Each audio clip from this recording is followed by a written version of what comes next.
Hey y'all, thanks for joining me today. We are starting another episode of Coffee and Chaturangas, so cheers.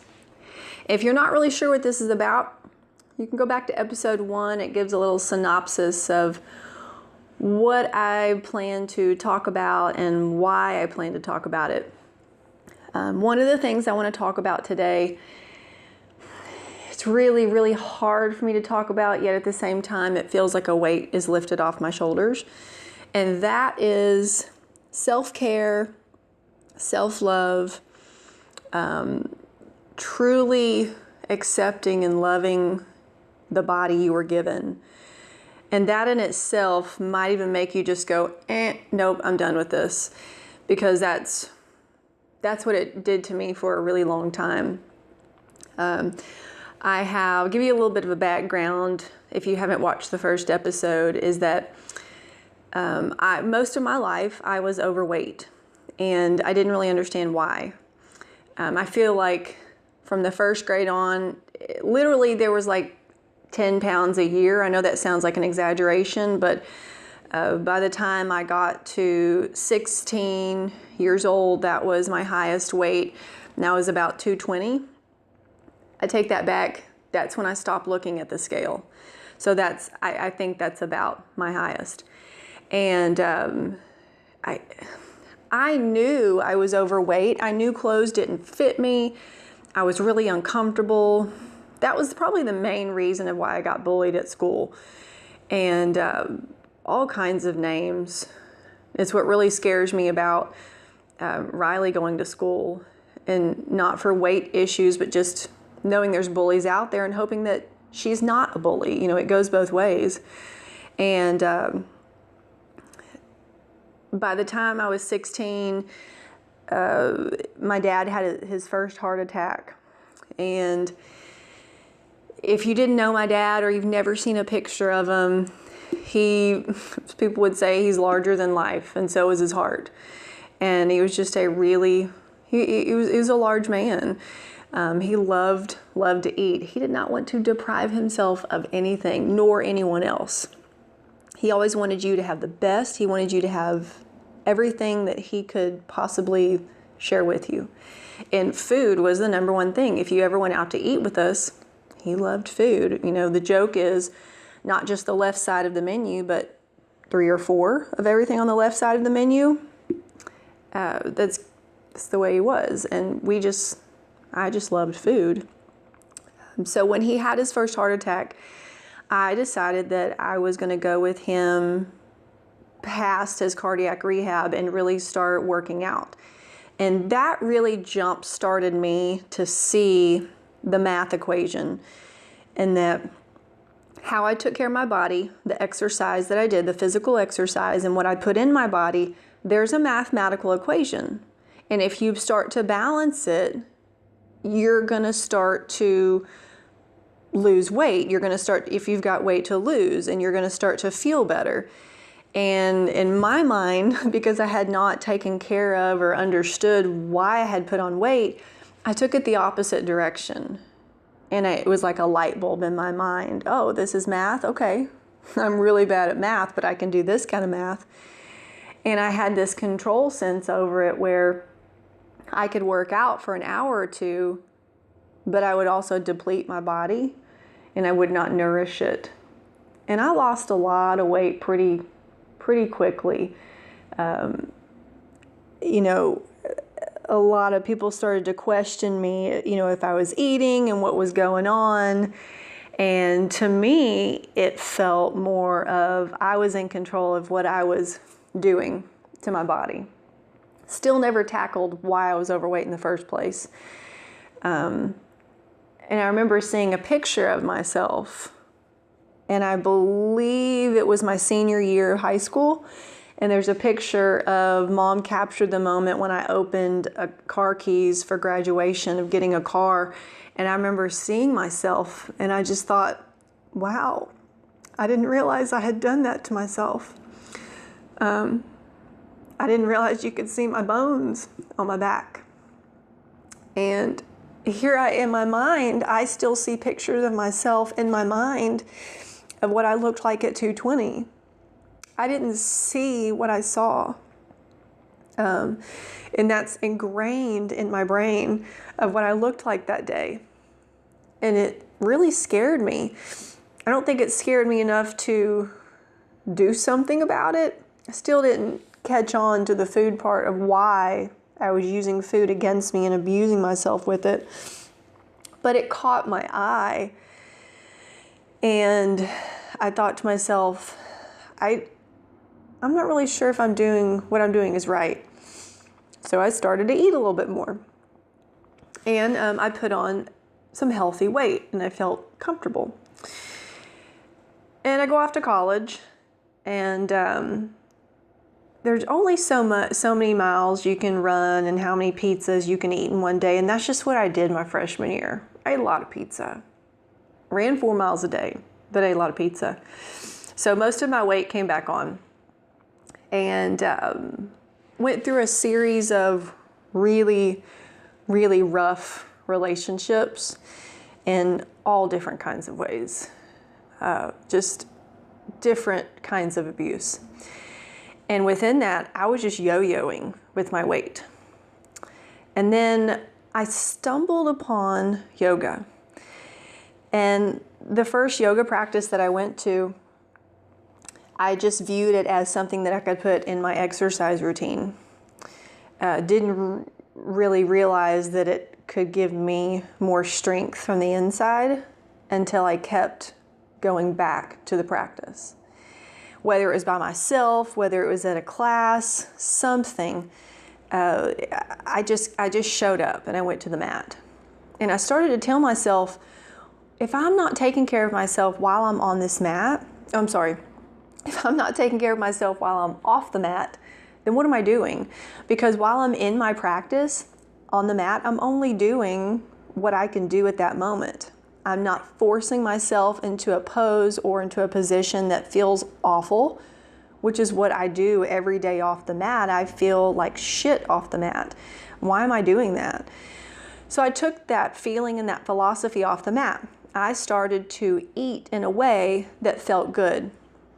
Whatever was going in needed to feel good going out. I know that's TMI, but that's the way things work. We often tie our emotions to our heart, because it's obvious why we do that. There's heart in everything. And we don't really tie our emotions into our gut, which is how a lot of it is processed. And think about it, when you have some type of an event that happens, it gives you butterflies. Where are those butterflies you feeling? They're in your tummy. And something is happening in there. And if we're not feeding it and fueling it the way that it needs to take care of our body when these emotions happen, then we're just kind of shitting on ourselves, for lack of better words. And probably in the past 10 years, maybe less than that, that's really when I've started to come to terms with my body. And I've shared this before, but one of the acceptance moments was when I was getting into a shoulder stand. And when you're in shoulder stand, it's your head, shoulders that are on the ground, and a lot of your back, your hips, your legs, your feet are in a line up above yourself, and your hands are on your back to help support. So you're looking at yourself. I'm looking at my front body. I remember my shirt fell down, and I could see all the skin, the elasticity, what I call my winter tree scene, which is all of my stretch marks all over my body, and it just hung there. And I thought to myself, this is me, and this is not ugly. This is not shameful. This is nothing to be embarrassed about, because I've worked my ass off to be able to be where I am today. And I don't mean the physical pose that I was in. That's hard too, but that's not what I meant. At that very moment, I've worked really hard on myself to get to that point. And from that point on, I felt okay being in a bathing suit, showing my scars, showing my winter tree scenes, because they're everywhere. They're in my elbows, my armpit, my knee, not just my legs and stomach and breast. They are everywhere. That's another thing. I got made fun of in high school for is that people would point out the scars on my arms. Am I going to do something about that? Well, I'm not. Well, are you? I mean, I'm not going to do anything about this. You know, a lot of times when we have such low self-worth ourselves, it's projected on someone else. I mean, we do it. That's pretty human, right? We hate to say this, but we people watch. And sometimes people point at things and poke fun of, and it's usually something that we are insecure about ourselves, or we've never said it in the first place. And what I have really found to be helpful in my practice, and when I say I don't just mean yoga practice, I mean like living, basically breathing, is in my meditation practice, my prayer practice, I talk in my mind self-care, self-love, self-worth. And every day I have a seat or I lay down on the mat, whatever is most comfortable. And you're welcome to do this with me. But I take my hands and I place them on my low belly. I just cup my hands and I am holding myself. I am touching myself. And it doesn't matter what you are wearing, as long as you are in a comfortable seat, because that in itself is huge. What kind of self-talk do we usually give ourselves, whether we're looking in a mirror or not? The fact that we just touched ourselves in a very vulnerable place is the first thing we think about is how do our clothes fit and what hangs over? Because that was my initial reaction the first time I started this meditation, is I did not even want to hold and touch myself because I was ashamed. And I'm not looking at you to look at me and think, well, if you just started this practice, you have nothing hanging over, you shouldn't be ashamed of anything. That's not what I'm talking about. That's not the kind of pull that I'm trying to introduce you to. I want you to feel this for yourself, because I'm not going to come to someone and say, you shouldn't be feeling that. Because if you are, should I have been there? I understand that it is hard to touch and to love yourself. I get that. I totally get it. So instead of questioning, if you're watching this, maybe try it. Because it doesn't matter what kind of pants you are wearing, your body is supposed to be in the position it's supposed to be in, you know? It's not supposed to be in this perfect, what we think is perfect and what society has imprinted on us of what we see as perfect. What you are holding is a gift. Not everyone has this availability to do that. And we have the availability to hold and love and touch ourselves. So whether your eyes are opened or closed, you have found that center. For me, I like to close my eyes. Imagine when I'm gazing the backs of my eyelids. I don't think about it too much. But if I need something to focus on visually, I think about the backs of the eyelids. And as you are lovingly touching yourself, you are holding that space of your belly, your low belly, anywhere the abdominal area. This place is an amazing place that you are holding. Think about all that takes place here.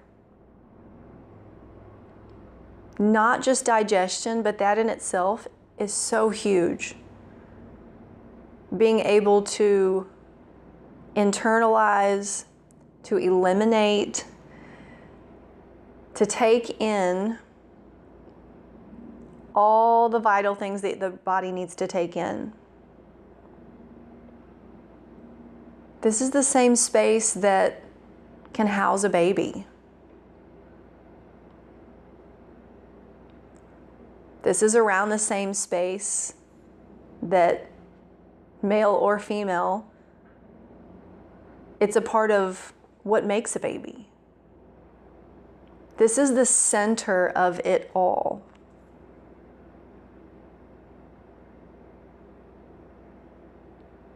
It's a space of beauty. If it does not feel like a space of comfort and compassion to you right now, that is a big indication that this is something that might be needed for you every day, even if it's for 1 minute, say 30 seconds.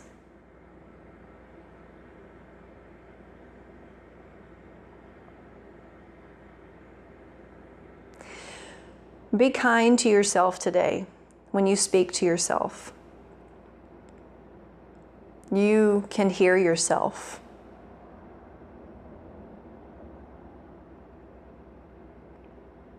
You were created a certain way, and just like I tell our daughter every day, you are unique.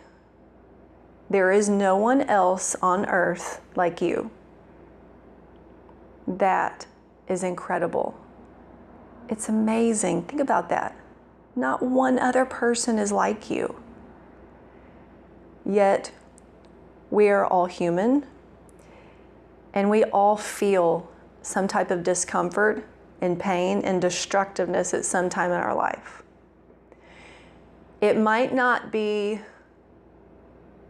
food or body image issues that you've experienced, but maybe something that I've chatted about today has resonated with you and given you that spark that you are not alone,